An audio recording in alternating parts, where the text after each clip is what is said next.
After escaping a planet with an alien nest, the spacecraft Silico drifts through space while its crew is frozen in hypersleep.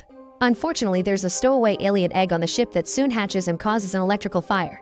While the alien attaches itself to one of the crew members, the automated systems send all the cryotubes into an escape pod and eject it into outer space.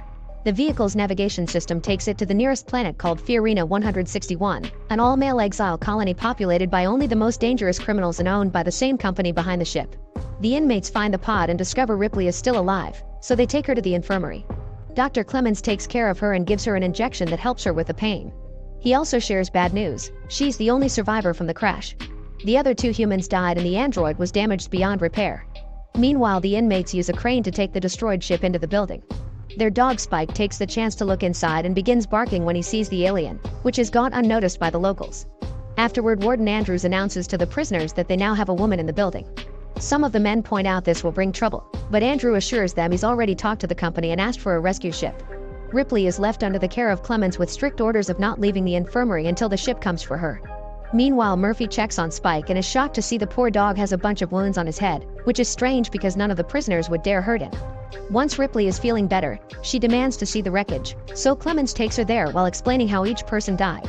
The little girl died in her sleep, but Ripley notices a scorching mark on the side of the cryotube.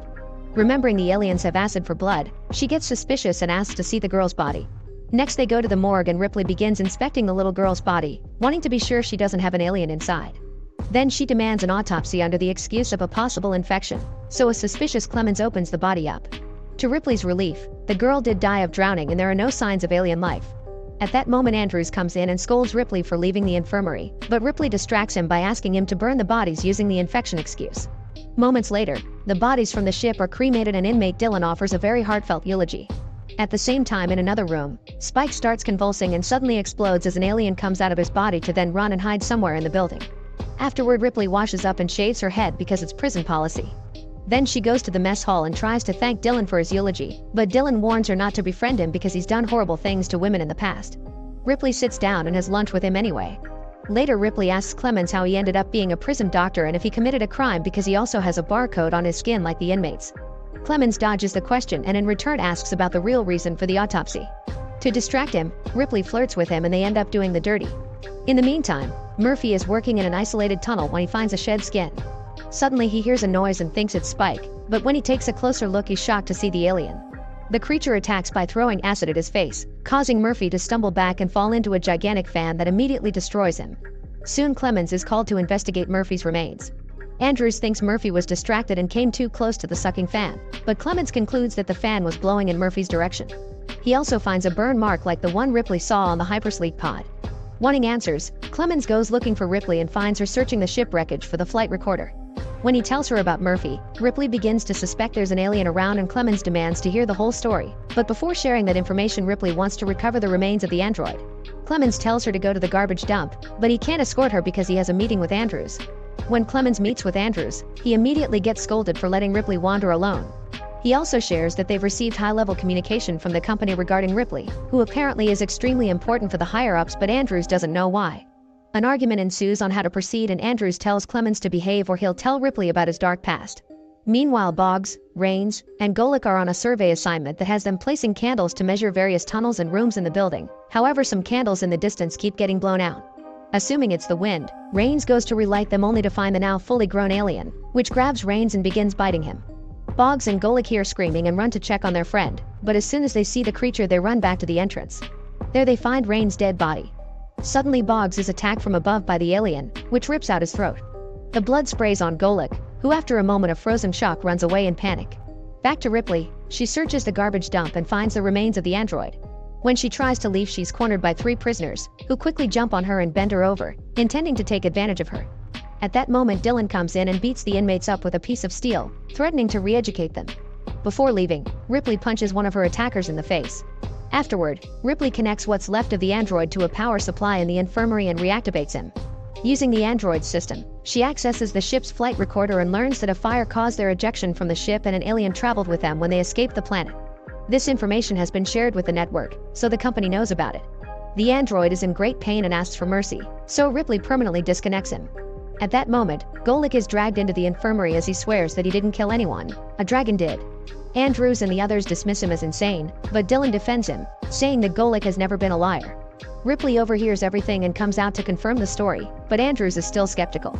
They end up having a meeting in his office and Ripley shares everything she knows about the aliens. Unfortunately, Andrews reveals that aside from some knives and fire axes, there are no weapons in the prison. He also confines her to the infirmary until the rescue ship arrives, still not believing her story. Later in the infirmary, Ripley isn't feeling well and Clemens gives her another injection. Golik hears her and says she'll also die soon. To distract her, Clemens finally admits that he used to be a prisoner too, sentenced after a medicine addiction caused him to take a bad medical decision and several deaths. When the prison was turned into a lead shielding factory and the population reduced, he decided to stay with the inmates, knowing no one else would hire him as a doctor ever again. Suddenly a shadow appears behind the curtain and the alien reveals itself, killing Clemens in seconds. Then it approaches Ripley and corners her against a wall, but after taking a close look, the alien steps back and leaves through the ceiling, taking Clemens' body with it. Ripley rushes to the mess hall, where Andrews is trying to form a search party for Boggs and Rains. She tells them the alien is here and Andrews doesn't believe her, but when he tries to shut her up, he's snatched from above by the alien, leaving the vent dripping with blood afterwards. After some initial panic, the prisoners gather in the assembly area and argue over who should take over as a leader. Ripley interrupts them to tell them what she knows about the aliens, although this one moves a little differently. The lack of weapons or a surveillance system makes planning difficult and Morse gets furious, blaming Ripley for bringing the alien to the prison. Dylan shuts him up and the group agrees to hear her out. Ripley asks for a floor plan and notices a large system of tunnels plus a toxic waste containment unit that can be completely sealed off. There are also barrels of highly combustible material behind a thick steel door. They decide to use that material to burn the alien out of the tunnels and force it into the containment unit to trap it indefinitely. Soon the inmates start making preparations by mopping the tunnel with the fuel. They also search for working batteries for the flashlight that will give the signal. Smoking is forbidden because even a small spark can trigger an explosion. While they work in the tunnels, they find areas with holes caused by the alien's acid. One of the inmates is taking a ladder and accidentally drops his flare, but he retrieves it before it can cause an accident. Unfortunately, this distraction gives the alien the chance to attack him by surprise. The flare falls and ignites the fuel, causing a huge explosion that starts a fire and kills various prisoners. Some men try to run away but the flames get on them anyway and burn them down. Ripley and Dylan save as many people as they can and eventually someone manages to start the sprinklers, but although the fire is gone now, the group is severely smaller. Afterward, the survivors move through the tunnels to collect the bodies. While the prisoners argue over what to do, Ripley begins feeling unwell, so she goes back to the wrecked ship to use the biomedical scanner. Aaron helps her handle the machine and after a quick scan, they're shocked to discover Ripley was impregnated by the alien. This explains why the alien didn't attack her, it's protecting its offspring. Then Ripley asks Aaron to send a message to the company, stating that the whole base has gone toxic and they should stay away. Aaron is confused because the rescue ship is their only hope, so Ripley explains that the company will take the alien to Earth to make weapons. When Aaron refuses to send the message, Ripley furiously shakes him, but she doesn't change his mind and decides to leave to search for the alien. At that moment, Aaron receives a message from the rescue ship saying they'll arrive in 2 hours and that the highest priority is to keep Ripley quarantined. With a flashlight in hand, Ripley looks for the alien through dark corridors, following any strange noises. When she finally sees the creature, she attacks it with a rod, only to discover she mistook a rusty pipe for the alien's head and the noise came from the bugs inside. Suddenly the alien appears right behind Ripley. Moments later, Dylan is startled by a presence, but it's just Ripley. She explains she searched for the alien and didn't attack her because of her pregnancy. She also realizes that the shape she saw on the scan is a queen, meaning her alien baby can make thousands more. Ripley asks Dylan to end things for her since she won't survive the birth anyway, so Dylan gets ready to kill her. However, at the last second he changes his mind and points out that Ripley's immunity can be used to their advantage. Ripley agrees to fight but makes Dylan promise he'll end things after they defeat the alien. Afterward, Dylan gathers the inmates and Ripley explains the company thought her old crew and even Marines were expendable, so the chance they'll let criminals live is zero. Everyone agrees to fight and come up with a plan. Some men will serve as bait and guide the alien to the corridors of the lead works, closing off all the entrances until the alien is forced into the mold. While everyone gets the doors and switches ready, Aaron sneaks away. Dylan explains to Ripley the structure is old and hasn't been used for 5 years, so some parts may not work. This means they only have one chance to do this right. Morse tries to close the last door but it isn't working, and soon the alien attacks an inmate to kill him. Another prisoner sees this and gets the creature's attention to trigger the chase. As they run through the corridors, the others close the doors to force the alien into the right path. However, the maze-like design of the area confuses everyone and they aren't sure what doors to close anymore, not to mention the alien breaking the window of one of them. After they lose track of the creature, an inmate goes looking for it and gets its attention again with a flare. The chase restarts, and although they keep on closing doors, 2 more guys get killed. A guy panics and almost activates the piston too soon, but Ripley stops him just in time. Outside, the ship with the company workers finally lands and Aaron receives them, telling them that Ripley is in the furnace area. The group makes their way inside while carrying a huge steel cage. Then Dylan enters the tunnels and finds the alien killing another prisoner, so he drags the body away from the creature's clutches and drops him near the mold as bait. The alien comes closer and a prisoner activates the piston. However, the alien realizes it's a trap and drags the body back into the tunnels without stepping into the mold. Now they have 5 minutes to bait the alien again before the piston shuts the mold off. The team runs through the corridors in different directions, trying to find the alien. While Ripley keeps on finding bodies, an inmate runs as fast as he can only for the alien to grab and kill him before he can enter the mold. In another corridor, Morse bumps into a prisoner and they both fall.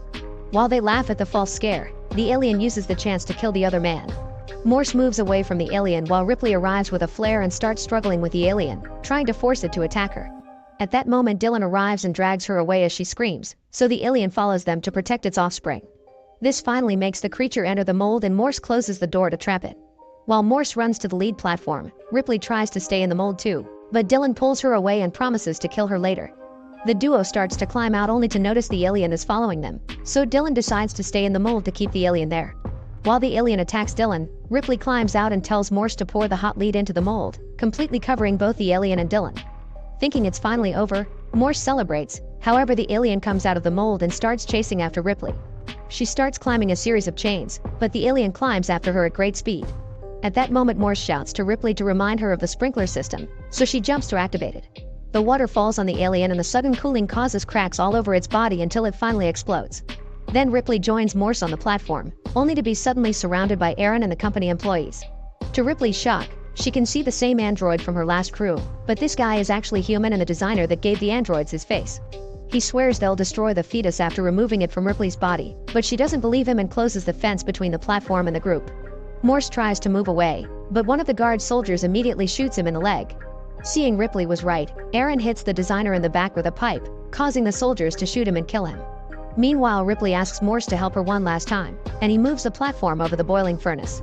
Determined to end it all, Ripley falls off the platform. At that moment, the alien bursts out of her chest, but Ripley holds tightly onto it and they both die as soon as they land in the flames. In the end, the scientists bandage Morse and take him with them. In the wreckage of the ship, Ripley's recording from her first adventure can be heard saying she's the last survivor. Make sure to subscribe and turn on notifications so you can watch more videos like this. Thanks for watching.